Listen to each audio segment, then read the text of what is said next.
Here we are, back on the Space Coast in Paradise Park. We got some rare summer wind. It was blowing pretty good side shore. I was super excited. As you can see, there's a bit of an angle onshore, but thanks to the paraway, you can do some line augmentation. Here's the setup for my run. I used the paraway to cut offshore and then was able to point downhill and get a good run. I'm running my Code 1130 with my 80 centimeter high mod mast and a new board I just got from Appletree, which is pretty exciting. Riding my 3.6 meter BRM Ka'aha and just using it to cut offshore. Saw a pretty giant turtle on my way out. It'd be pretty bad to crash into one of those things. Thankfully, they hang out on the surface and it's easy to see. I was asked by a couple people to go over some downwind bump decision-making tips. And I figured since I was out here in pretty good conditions on a bigger beginner-friendly foil that I would do a little filming and see if I could help you guys out. I think one of the really important things to think about when you're downwinding and you're trying to be efficient is mast height. The higher you get on your mast, the more the mast acts like a storage of potential energy. You can always use that height later when you get into a tricky section or a tough spot. Obviously too high and you get more likely to make a mistake and breach and crash. But I think it's really important to use that mast height, especially when you can find moments on bumps to accelerate and gain mast height for free. Reading bumps downwind is like playing a game of mental chess. You're always thinking a few moves ahead, scanning the surface, adjusting your line, and setting up for your next wave. Just like in chess, you'll never make the best decisions when you're panicking. Staying calm is really important. Don't forget to breathe. Let your body follow your eyes. This is why paddle up practice is really important. The more confident you are getting onto foil, the more efficient your paddle up is, the less mental bandwidth you're freaking out trying to stay flying.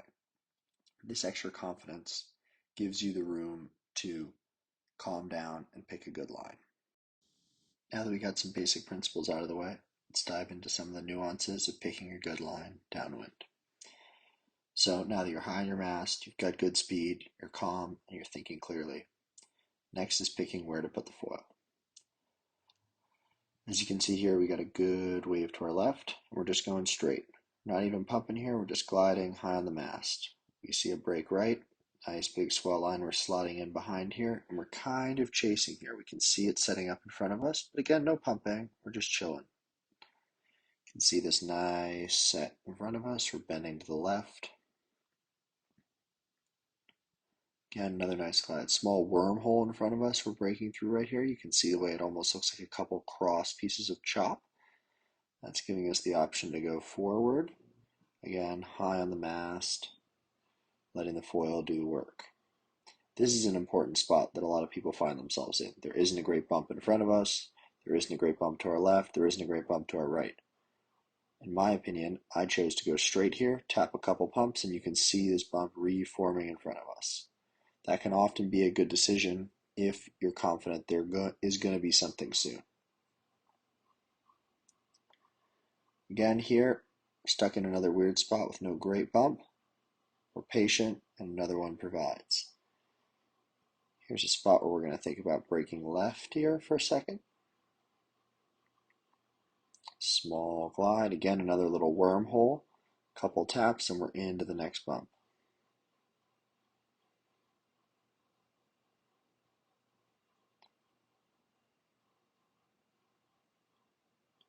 Nice running section here. You can see that wave face we're starting to try to chase down here.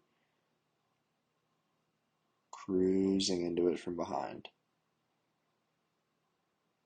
Here you can see the area I don't want to head to the right where there's a lot of confusion.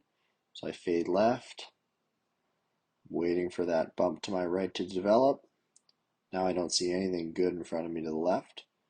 So I start to think about a pretty aggressive cut to the right here. And this is one of the first times so far that I don't see anything good. So I put some strong taps in, I cut hard, and I get to a bump behind. Still cruising here.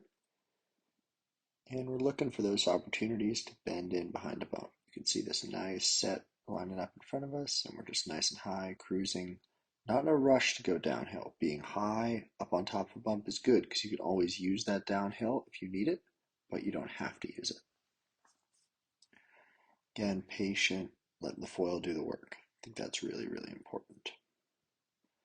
So here we end up at another bit of a crossroads. We got a good bump in front of us, and we have what I would say are the beginnings of a wormhole. You can see where the arrow is pointing is a bit of a crossed up piece of bump, and that's often a place I like to aim because it often shows that you're going to get that wormhole.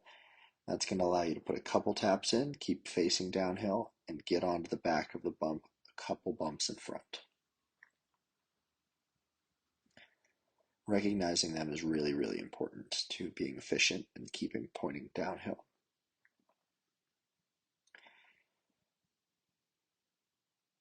Right here was another setup that I thought I got a lot of times today, where I'm on a good bump, but to my right, the bump is fading and running away from me. Right where that arrow is, that line is pushing faster downhill than I can keep up with. So I want to burn quickly before I lose all my speed and get to the bump behind. Recognizing this early is super important as it lets you get onto a new bump without burning a lot of energy pumping. I also think it's very important when you do have to turn sideways that you're comfortable pumping pretty aggressive angles, probably close to 60 or 70 degrees off of downwind. That just lets you get to the bump behind you quicker rather than pumping at a shallow angle and taking quite a while to get to the bump behind. I think I've talked through a couple of the most common scenarios I was seeing today, so I'll leave you to just keep watching some of the decision making.